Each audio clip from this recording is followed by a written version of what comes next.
As Europe looks towards loosening lockdown restrictions, containing new outbreaks remains critical. Mobile phone tracking applications are part of the solution to monitor the spread, but it means our privacy could be invaded.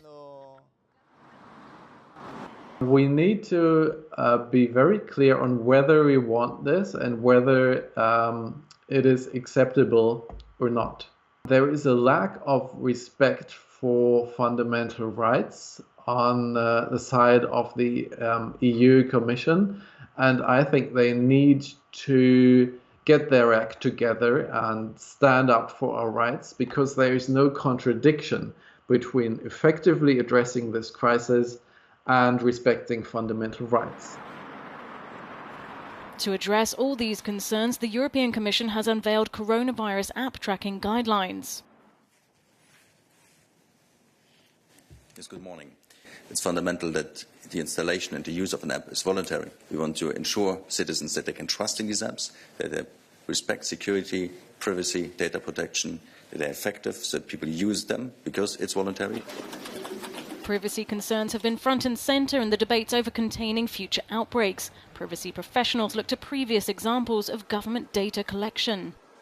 We can look to the legacy from 9/11, for example, where a number of security measures were put in place. Some of those are still standing today as we travel globally. I think one of the big questions is how long these measures will be in place. And also, once those measures come to an end, what will happen to the data that has been collected?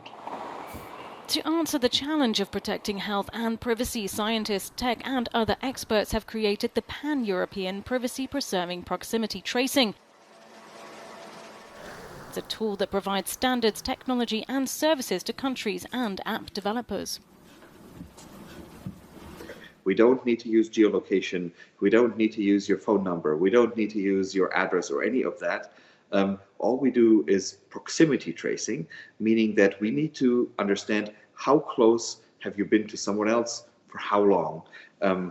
If we combine this with how physically active have you been and how much have you moved around, that's just enough of data. So the point is we can achieve the pandemic management without infringing privacy.